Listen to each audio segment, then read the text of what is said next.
Thanks for tuning in to the Long Island Local Podcast, recorded here at Audio Workstations in Bohemia, New York. We are interviewing local business owners, entrepreneurs, trying to provide you with the best information on all types of products and services available right here on Long Island. I'm your host, Matt, and let's jump right into the conversation. Welcome, everyone, to the Long Island Local Podcast, recorded here at Audio Workstations in Bohemia, New York. Today, we are talking with Ray Wilson of Meticulous Home Inspection. Don't be ridiculous. Call Meticulous. Did I get that right? Yes, you did, sir. All right. I enjoyed saying it very much. Thank you so much for being here with us. We appreciate you taking the time to come down here, see our studios, sit in this room, and answer some questions. We are trying to talk to as many local businesses here on Long Island as we possibly can and find out a little bit about their story and, what they've been up to over the past couple of difficult years and how we got from, point A beginning to where we are sitting right now. So thanks for being with us. My pleasure. And my first question to you is about the origin of your home inspection company. So when did you found the company and what inspired you to do that? I started the business in 2005. I had been working for other people for most of my life, and my last job was actually right in Bohemia on Church Street. Dayton T. Brown is a well-known company on Long Island, and they used to make aircraft in World War II. Right. And they have a big testing facility. Like if you have a vehicle and you want to put it in a salt bath, they do that. You have a machine, and you want to see how much vibration it can take before the fasteners loosen up. Yeah. They have a big steel plate with a hammer that swings from underground and smacks the steel plate and vibrates the crap out of whatever's bolted to it. Wow. And they hit it a certain amount of times to see what shock and vibration does to your machine. So they still have all these wild machines for testing, big testing facility. That's what they do now. Well, that was the last company that I had ever worked for. I have a lot of construction background, but my background was also as a machinist and machinery builder. So I used to do a lot of business travel and travel to foreign countries and all over the states installing machinery. Well, that was my last travel job. And my first and last travel job with them was to go to Malaysia to install a machine that nobody wanted to go to install because there was the SARS virus. Remember the SARS virus? Oh, yeah. Walking around with the masks. What type of machine are we talking about? This machine was for testing aircraft components. The hydraulic actuators, everything that moves the flaps on planes, the wing flaps, is all controlled by hydraulics. So they made a machine that would test any of the actuators or hydraulic pumps for any aircraft.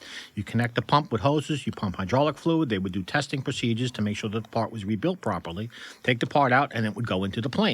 That seems important. Yeah. So I used to install these machines for them, and I went there to install a machine that nobody wanted to go to install because the war with Iraq had just started, and the SARS virus hit, and the engineer that was supposed to go didn't want to go. His wife was freaking out, and I volunteered to go in this place because I was a new employee. I didn't get started at a great salary, and I wanted to prove to them my worth. So I volunteered to go, and they're like, "You'll go?" I'm like, "Yeah, I'll go. I'll go if you get me there in good condition and you set me up in a nice hotel." "Oh, don't worry, we send you 5-star hotel, business class, all that." "Oh, great. Thanks for going. Great."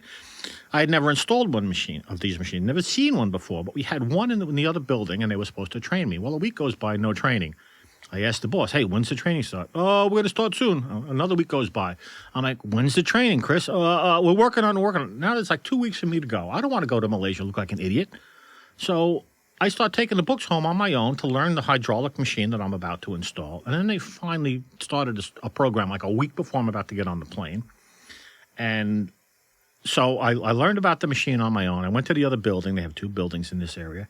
And they start showing me the machine. So just about before I'm about to go, I was supposed to get my raise. And guess what? I didn't get my raise before I left. And you get travel differential, so you make more money when you're on the road. So I didn't get my raise. I was really angry. The day I'm about to leave, I go to speak to my boss. "Oh, he just left. He's going on a trip." So I called him on his cell phone, and I asked him about my raise. And he was pretty annoyed at me that I called him in the limo to ask him about my raise because the next day I'm leaving. And so I didn't get my raise. I didn't get the extra money I would have made. And I go to Malaysia to install this machine. I was supposed to be there for 2 weeks. I got an ear infection. I couldn't fly home. I had to stay an extra week to recover in the hospital. Ooh. I'm in the back of the ambulance like, "What are you doing here, you idiot?" And all my coworkers like, "You going to freaking Malaysia? You crazy? I hope you're not married." And I wasn't. So I go to Malaysia. I get sick. I'm there for 3 weeks instead of 2 weeks. I still have an ear problem. I don't hear well out of my left ear. Was this after you finished with the machine? That Well, you got the ear I went infection? I went to install the machine. They didn't even have hydraulic fluid on the base. So I lost 3 days with that. It was just a big screw up. So to make a long story short, I wound up doing a great job in Malaysia. I come back home, and to great reviews. The Royal Malaysian Air Force was very pleased with me. That sounds very official. Yes, so I worked for the Royal Malaysian Air Force. Gotcha. As an outside contractor. Okay, so it was like their airplanes that this machine was going to test. Yep. So I come home to rave reviews. My boss, the president, vice president in charge of my division, wasn't pleased with me because I called him on his cell phone, as he was leaving town. So a few months later, Thanksgiving comes, I get laid off. And that's when I said, enough. I've had it. We're working for other people. I'm not doing it anymore. And that was the straw that broke the camel's back. I started looking into home inspection because I have a lot of construction background. I've done foundation repairs, electrical, plumbing, roofing work. I'm a staircase builder and a woodworker. I've been woodworking since I'm a little kid. So I was like, I'm going for home inspection. So I started taking a class. I even joined an association before I was a home inspector. Best thing you should do as a home inspector is join the local association. Speak to other people who've been doing it for years. The stuff that you learn from your fellow inspectors is so invaluable. So I'd go to monthly meetings. I joined the National Association of Home Inspectors and the local Metropolitan Association of Home Inspectors. Went to the monthly meetings at a diner in Bethpage, and I'm learning all about home inspection. Now, I've got construction background, but there's a lot more to know than just construction. So I started learning from the fellow inspectors there. Some people were like, I hope you're not planning on doing this full time. This is only a part-time type of job.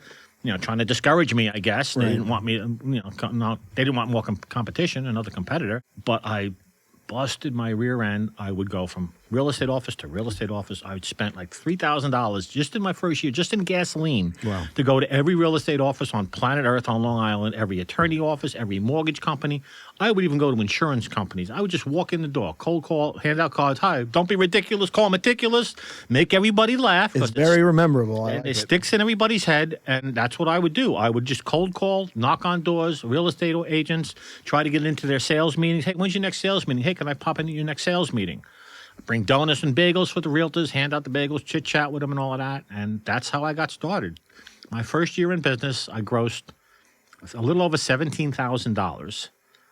And then I broke my wrist chasing my friend's daughter, playing around in my first year in business with no medical benefits. And I had to have my neighbor who was out of work come with me for the home inspection because I couldn't drive. I couldn't get on a ladder. I couldn't even open up the electrical panel. And this is my first year in business, and I break my wrist big time. I got a metal plate with all kinds of screws in there from this accident chasing my friend's kid. So my first year in business, I didn't do very well. Second year, I did a little better. My fourth year in business, I grossed $104,000 in sales.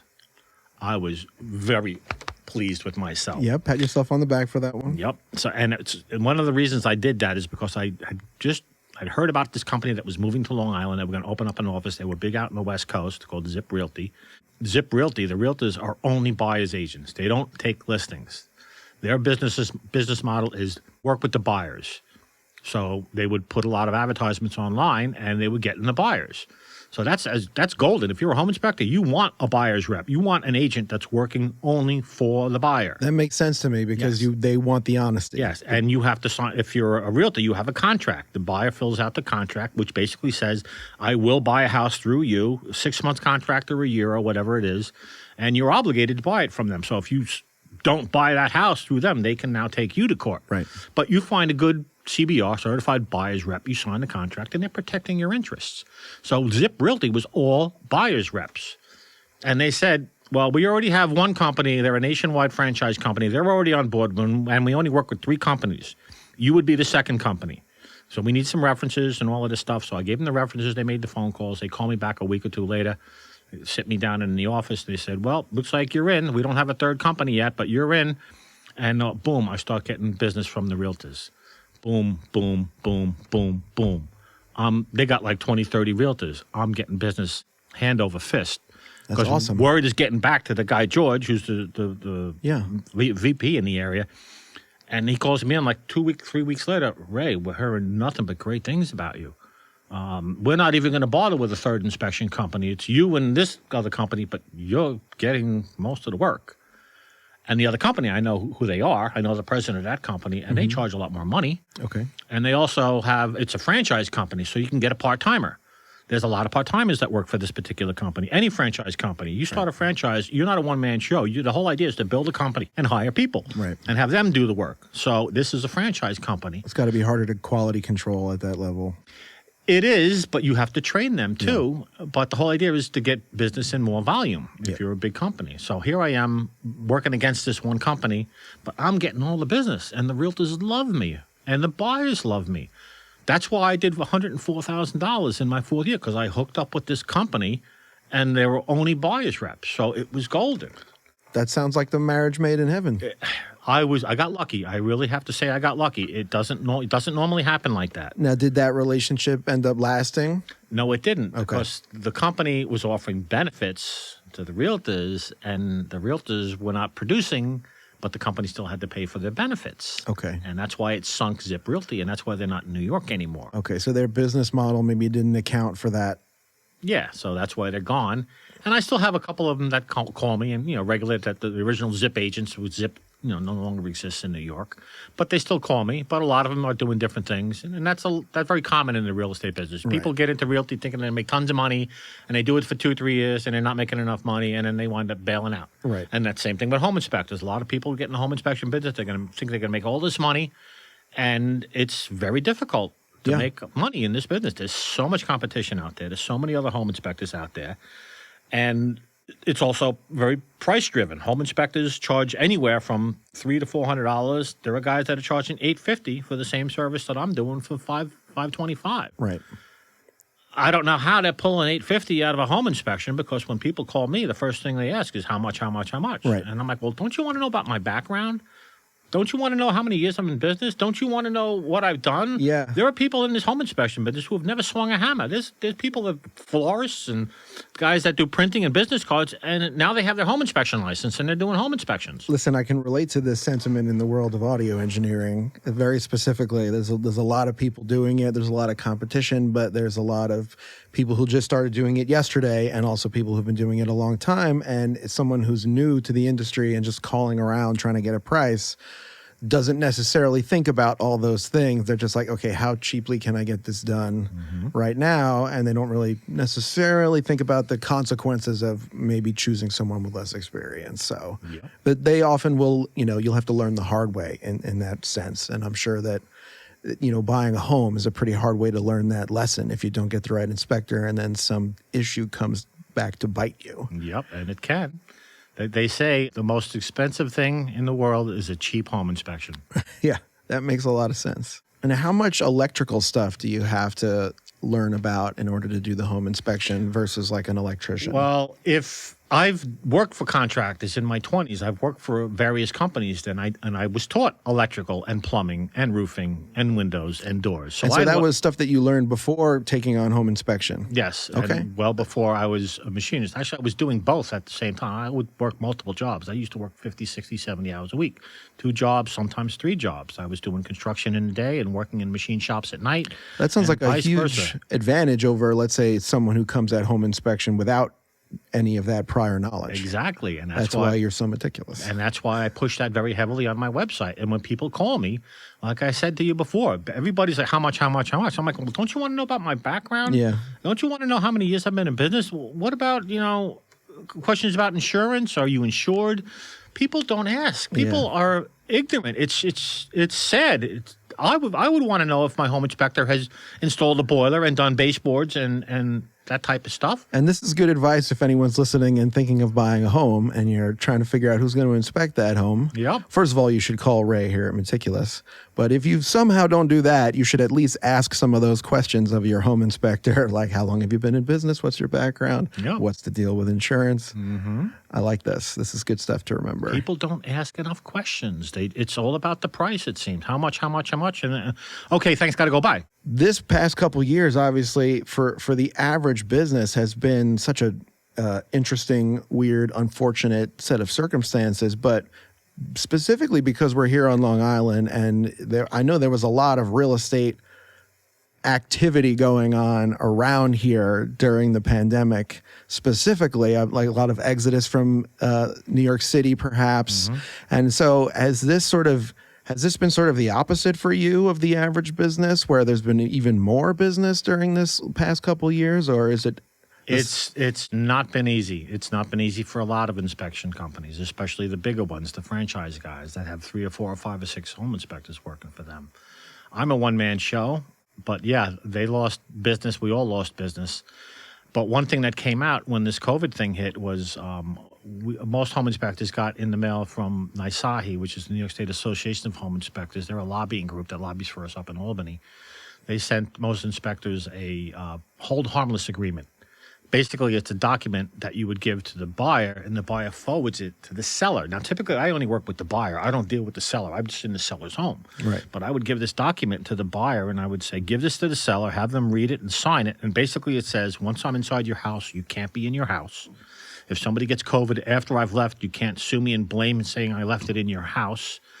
So as you could imagine, a lot of people didn't want to fill out this form. Right. So I was losing job after job. Wow. Because the sellers didn't want to fill out the form. And I get a call from a realtor, and they would be like, oh, what's this form? I said, well, nobody else has given this form to you? None of the other home inspectors? No, you're the only guy. I'm like, well, everybody got one. Right.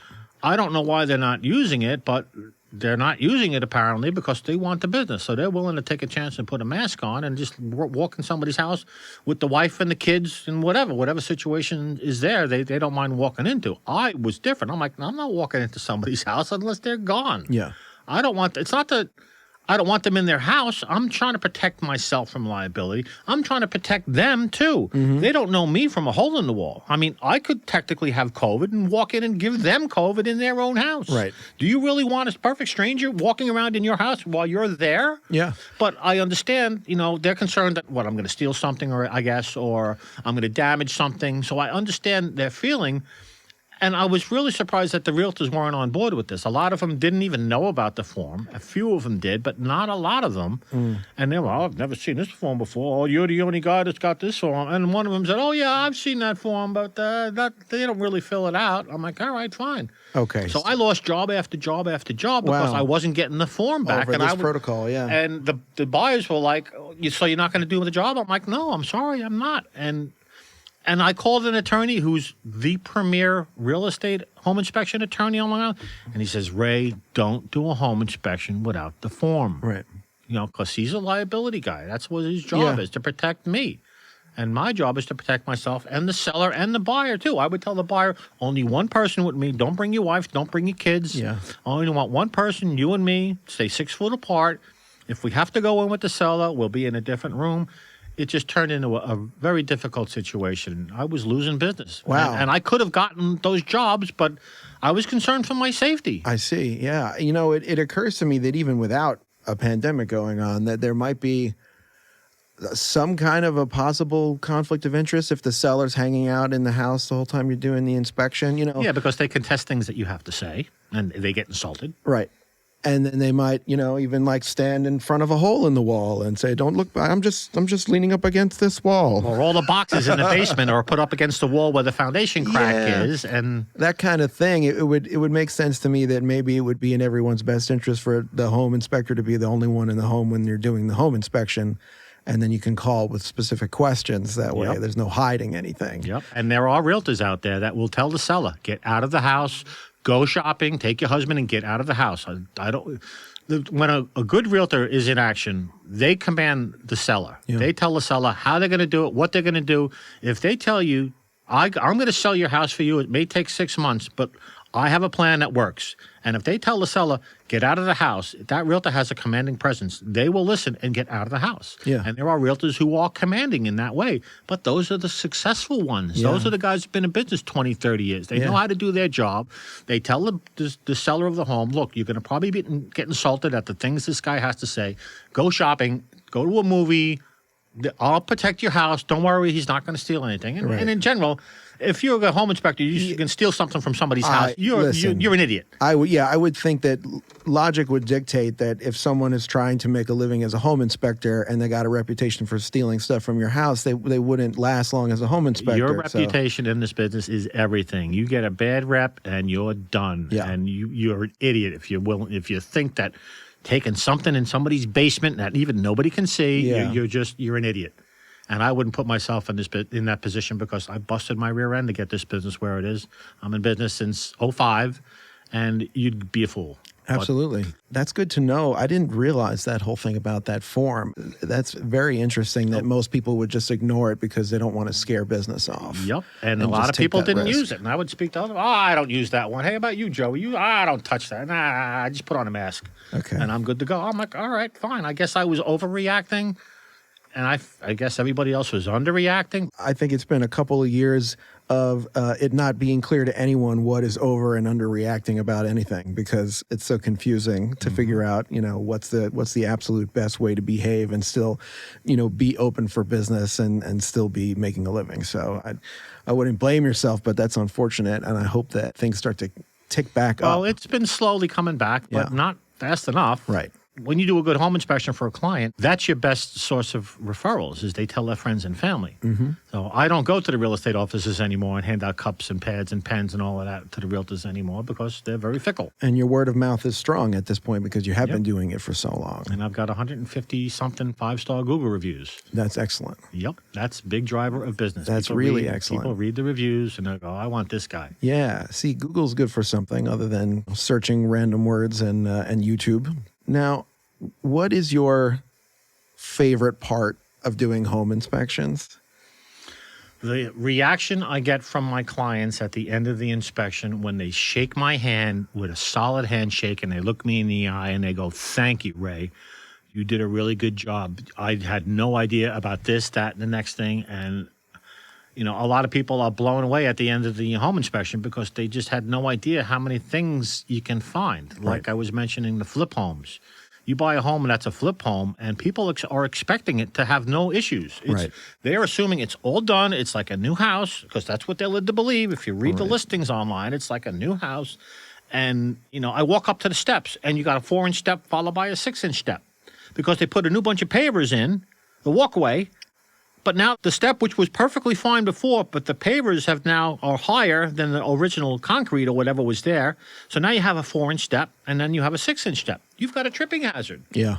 And they're like, tripping hazard? This is like a renovated house. They can't believe that there would be a tripping hazard on the front of the house. And I say, this needs to be addressed because if somebody trips on your front stoop, any Tom, Dick, or Harry coming in off the street, if they get hurt on your stoop, they can take you to court. Yeah. And obviously, realtors aren't happy that I'm tearing apart before I'm even in the house, the front stoop. Yeah, you haven't even walked in the front door yet, and you found something. And then the realtors are like, oh, no. And there goes my commission check. And, of course, then I don't hear from them after the inspection. They want my card so they can call me to bitch me out when the buyer doesn't buy the house. And they're like, oh, what'd you do? What'd you say?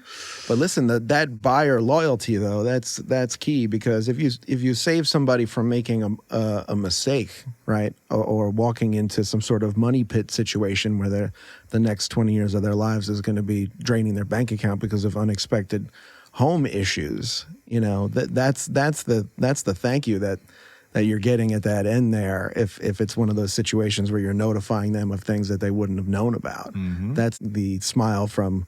I almost, walked into a bus and you grabbed me. That's the metaphorical home buying version of that. Yeah. So that's awesome. There is nothing more heartwarming to me than a client that's happy and they tell me that they're happy and then they leave a Google review. And that's ultimately what I like. Yeah. And I get tons of people that say they will leave me one, but they don't. But, I'm not going to force anybody. Right. All I can do is ask. And if you're that happy, then please post a review. Gotcha. I'm curious in general, on average, how many of the homes that you inspect are actually like good to go, no bad problems to talk of? None. There is no such thing. And you would think that a brand new home would have no issues. And I'll cite a perfect example. I did 2 inspections for a woman. Both were brand new homes. They were both 2-family homes. So you walk into the house, the outside was done. Now you look at the listing, it says brand new home. Right. Like brand new 2021 or whatever, 2020. I go into the basement where the electrical panels are, and I look at the foundation, and I'm seeing 1920 concrete block foundation. Okay, so this is the 1920s home that's being advertised as a brand new home, and it is not a brand new home. The rest of the house behind it was a slab foundation, so it didn't have a basement. It was a very small basement, so it was a very small house. So they added on to this house. They made it built this massive two-family home. You go into the kitchen, and the kitchen countertop was an L shape, and right in the corner of the L was the sink, and to your right is the dishwasher, right? So you open up the door of the dishwasher. You can't stand in front of the sink. You can't, because the dishwasher door, when it's dropped down, blocks the area in front of the sink. And I go upstairs to the second kitchen, same exact kitchen, same exact problem. I took photographs, and they're the exact same photograph, because the dishwasher door is in front of the sink, because of the sink being on the 45 and the counter being and the dishwasher being right next to it. I was astounded. And this isn't an easy fix, because the stove or the range is right next to the dishwasher. So you have to move the range, but there's no more counter space. Don't you just wonder what the conversation was that led to that initial installation? Who designed this? There's an architect responsible for this. I don't know how to get away with it. Now, if you live with a ghost, the ghost can do the dishes. That's not a problem for the ghost. Go ahead. This girl hired me for a second house after she didn't buy the first house. I do the second house, and this house was in better shape. It didn't have the funny kitchen problem. And there were three houses all next to each other. They were the exact same house. And I'm looking at the roof, and the skylight, the vent pipes that stick through the roof, the exhaust for the fan is through the roof. Everything on this roof was tarred, like somebody took a bucket and a paintbrush and just slathered tar all over everything. And I'm looking at the next house 15 feet away from me, in the same house, the same exact location of the skylights, the pipes. There's no tar anywhere. So leads me to believe that this house had all kinds of leaks. Okay, so they're trying to plug it up with the tar. Yeah, you shouldn't have to have tons of tar on a roof on a brand new home. You shouldn't need any tar. But there was tar on everything. So I told the buyer, I showed her the pictures. I said, look at all the tar here. And here's a picture of the house next door. Look at this picture. This is what it should look like. This is a new house. Why is there tar all over the place? I looked at the ceilings inside. I didn't see any stains and damage, but why else would there be that much tar? Right. Why wouldn't someone who was building a new home or renovating a home, flipping a home, reach out to an inspector prior to listing in order to make sure that then when you actually do the official inspection, everything is fine and the sale just goes through? Why do they wait? It's called, well, we've been pushing that to the realtors for years. Pre-listing home inspection. Have a listing inspection done before you put the house on the market. Yeah, because everyone's so stressed about the inspection because they're already putting like money on the table and they're ready to buy and their emotions get invested and, oh, I like this house. I'm going to be upset if something's wrong with it. That seems logical to me, but again, this is an outsider perspective, but you're telling me that you're pushing the same thing. We used to, as I mentioned, the association that I belong to, we would have conversations regularly. Yeah, we've been trying to get the realtors to do this. Somebody actually made a video, a professionally done video. It's on YouTube. It wasn't made by our association, but basically it says, these are all the reasons why. There's no renegotiation afterwards. You know, you do a home inspection and you find what the issues are, okay? You either address the issues and fix them or at least get quotes from contractors on the kitchen table. So when you have a buyer come with their inspector and the buyer finds this, that, and the next thing, and he says, oh, that's going to cost 20, 30 grand to fix. You go, no, I already had a contractor look at it, and this contractor said that's going to cost $800. Right. So your best bet is to have a pre-listing inspection done because then you don't get egg on your face. Yep. This way there's no hiccups. Yeah, I mean, that makes sense to me. So, but people don't want to spend the money, and I understand that. And like I said, we pushed it to the realtors, and the realtors were like, nah, the seller doesn't want to spend that kind of money. No, we're just going to sell it as normal. Right. All right. Well, I think we just solved all the industry's problems just now. So I would pat ourselves on the back right there. So everyone out there, if you're selling a house, renovating a house, call Ray before you put it on the market and save yourself the headache of getting told that it's got problems when you were expecting a check. Mm-hmm. All right. I like this. This is going to be a new thing. I'm just going to solve every industry's problems that I bring someone in here to talk to about. This is the time travel question, right? If you could go back and talk to young Ray at the beginning of his home inspection journey, is there anything, any piece of advice that you could bestow upon that younger version of yourself that you think would be helpful going into the future, aka the present? Well, I've been kind of hammering on the realtors a little bit, obviously. But I would say don't get disappointed. You've got to go out there. You've got to meet people. You've got to make friends in the business. And I did for quite a while. You've got to get out there. You've got to spend money on gasoline, and you got to meet people. So you've got to be out there. You got to go to networking meetings, join a networking group if you can. That's one of the best ways to meet people and get your name out there. But like I said, I drove around and I spent, I think, $3,000 in my first year just going from office to office to office and handing out stuff and talking to people and making them laugh with that tagline. You got to have something to remember. Everybody laughs and they remember it when I say, don't be ridiculous, call meticulous. So honestly, it's that's great. a big help. But having a tagline like that, it really is great because, I mean, listen, I'm a music production guy. I'm a fan of songs and rhyme, so I'm biased, right? And I like puns and wordplay too, so I'm extra biased. But I do believe that anything that's memorable like that can stick in somebody's head and make you stand out among any other person who is giving them a similar pitch, you know? So just walking away from a conversation and being able to recall the name of the company is a huge win. Right? For years, when it was just telephone books and yellow pages, so many companies were called ABGO, AAA this or AAB this or stuff with A in like it. inspection company. Yeah, ABC inspection, all of this, and that doesn't work anymore. No, it sounds like a boring cartoon version of a company that you don't care about. Yep. And when I started this business, I said, I don't know if I should call my home inspection business Meticulous because the realtors are they're not going to want that. They don't want a meticulous guy. And then I'm thinking to myself, you know something? I'm not in it for them. I work for the buyers, and I'm sticking with Meticulous, and I have stuck with Meticulous. And again, everybody laughs, and it sticks in their head. And I have gotten calls. Oh, I used you 8 years ago, and I couldn't find you online. Then I remembered, don't be ridiculous, call Meticulous, and then I was able to find you online. That's priceless, honestly. Yeah, that's the type of thing that, you could spend money on ads, but if you don't have something memorable to come away from, people are going to remember that, and you get that repeat business just on the memory alone. One last question for you, and then I'll let you get back to your work of inspecting the homes of Long Island for the buyer and not for the realtor. What is the thing that you do to unwind, to get away from the business? Okay, well, I have a couple of hobbies. Two of them are very dear to my heart. I'm into antique cars, muscle cars and stuff like that, old cars. I became a can collector. I got a can collection that you wouldn't believe. I got a wall in my garage, all oil cans. Most of them are unopened, never been opened. I got stuff going back to the 20s. Wow, that's so interesting. So I go online and I try to find cans on, I'm in a Facebook group called the Oil Can Collectors Group. And some of them are crazy money now because stuff with the graphics makes it worth more money. So it's mostly about the rarity. It's the rarity and the graphics. Yeah. So if it's got graphics on it, the more graphic it is, the more it's worth. If it's beat up and if it's patinaed, some people want the patina can. Right. I don't care what it is, but I prefer full. All right. So I'll it occurs to me one joke to close us out. You buy these wherever you can. I got you on that one, Dylan? I got Dylan on that one. All right. Awesome. Ray, this was great. Thank you so much for coming in. We really appreciate you letting us know all this stuff. And we hope that anyone who is listening to this and thinking about either buying or selling a home, that you would consider Ray, because he is meticulous, and we do not want you to be ridiculous. So call Meticulous. Thank you. Thank you.